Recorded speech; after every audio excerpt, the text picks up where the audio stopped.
Hey, sixth graders. Hopefully you had a nice review session in my previous video. And as I mentioned, the second method of what we learned was a lot easier to figure out percent problems. We're going to continue that today. One thing that I want you to be aware of is to make sure you understand what the question is asking you, so that when you give your answer, if they're asking you for a percent, you state it as a percent. If they're asking you for a number, you leave it as a number, okay? So 7.8 is going to teach you how to solve all different types of percent problems. What we saw in 7.7 was the same problem over and over again. These are going to be a variation of different problems. So we are going to use the translation method. Your book also shows you a ratio method where you're setting up a proportion with the two ratios. Trust me when I say students mix those up all the time. The translation method is a surefire way of doing it without putting numbers in the wrong spot. So I basically skip over the proportions because I think they're actually more confusing for you guys. So we make it really easy. You guys need to know 3 important words.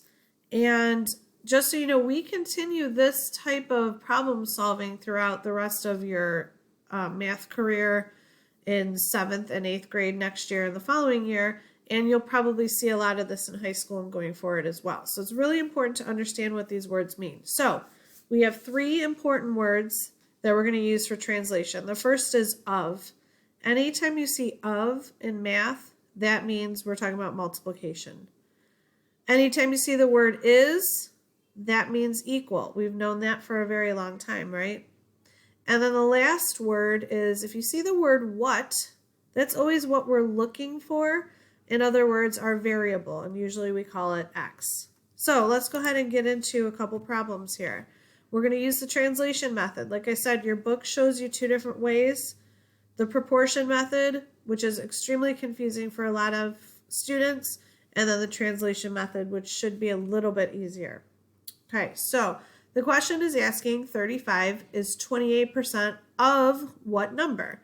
So if I look at my keywords and I do some translating, 35 is just the number 35. Is our equal sign. 28% is 28%.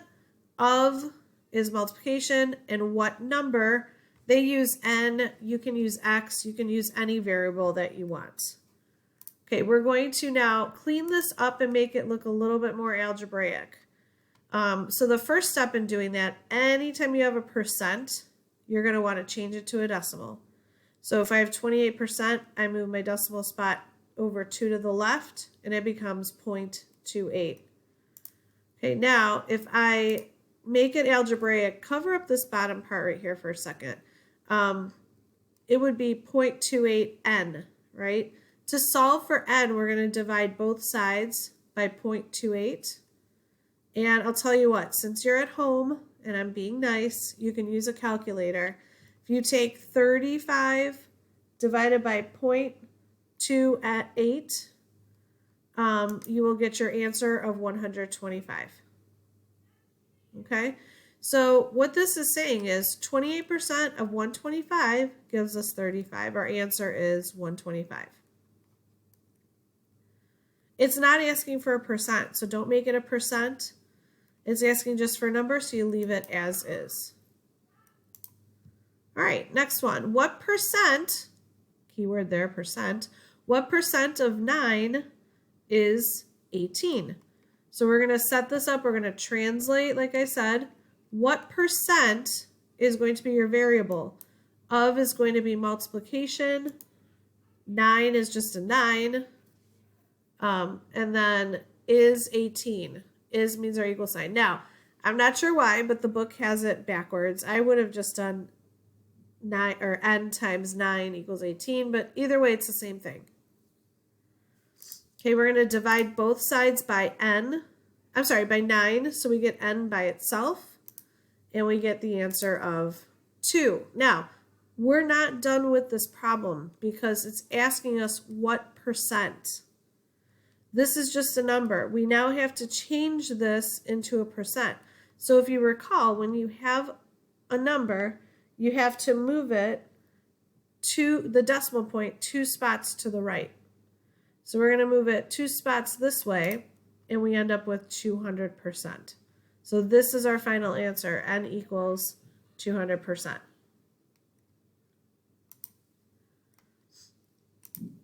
Okay, next one. 36 is 24% of what number? So again, we're going to translate it. 36 is just 36. Is means equal. 24%, we're going to change it to 0.24. Of is multiplication, and then what number is x? So we're going to write out our equation. Notice how we change this to a decimal, change this percent to a decimal. Okay, then we're going to divide both sides by 0.24, and we end up with 150. So our answer is 150. Do I have to change this to a percent? Nope. It's not asking for a percent, it's just asking for what number, so you leave it as is. So those are 3 different types of percent problems that you're going to face. That's one of each different type. Okay, so it's really just a matter of translating and then solving.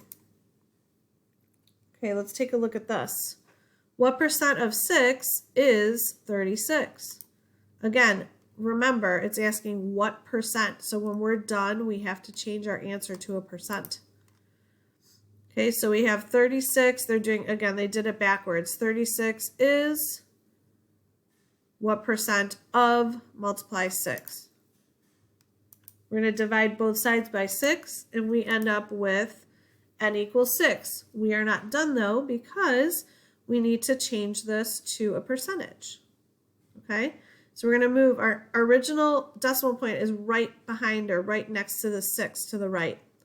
So we got to move it 2 spots over to the right, which gives us 600%. You're probably saying, wow, that's a really big percentage. It is, but technically it does. It does exist. Okay. So here we go. Here's a word problem. Write down some keywords. And we can go from there. So it says a portable DVD player costs $225 before tax at an appliance warehouse. What is the sales tax rate if the tax is 18%? So a couple of things here just to kind of get you guys in the right mindset for this, the right verbiage. Whenever you see the word tax rate or rate, that means that we're looking for a percent. So we're trying to ask what percent of the cost, the $225, is equal to 18. Okay, they're telling us the sales tax is $18. We want to find out what percent of $225 is 18. So they have the proportion method here, and I do want to show you this just to make sure you're aware that this exists. Personally, I would translate this to x times 225 equals 18 and then solve for x. Makes it a lot easier, but you can also do it as a proportion. So they're saying right here, this n over 100 means what percent? What? This n means what? And anything over 100 per 100 means percent. What percent is 18 out of 225? Okay, then just like we did on our last lesson, 7.7, we're going to cross multiply, and we get 225n equals 1,800. Divide both sides by 225, and you get 8. Now, this is kind of where the trick comes in. Because we wrote it out of 100 at the beginning, you don't need to change this around to 800%. That's not what it's saying. This is actually in percentage. So this is telling you 8% of 225 is $18. So our sales tax at this particular appliance warehouse is 8%.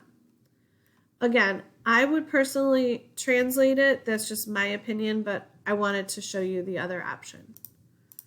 Okay, so your homework is going to be page 324, numbers 11 to 29 all. I'm going to have a Google form for you to plug in your answers. please be careful when you plug in your answers, because that was one of the big things, as I mentioned, that I found wrong in 7-7 homework. Make sure if it's a number, if it's asking for a number, it's just a number. If it's asking for a percent, you change it to a percent. Okay, I want you to practice using the translation method. And if you use a calculator, that's fine. I don't care. I'm fine with that given our situation, okay? So I want you to go ahead and do that. Also, on Wednesday, you're going to have, I guess, like an assessment or a test on Chapter 7. It's going to be different than what we're used to. You're going to have your materials with you. So if you can just look over your notes from Chapter 7 today, from between today and Wednesday, that would be great, just to know where everything is. Okay, there's no like real study guide or anything. This is a pretty straightforward chapter, but you can use your previous notes to look at it. Plus, when you go to do the assessment, you can use any materials you have available. Okay, as always, if you have any questions, just let me know. Contact me. I'll be happy to help you. Have a great day.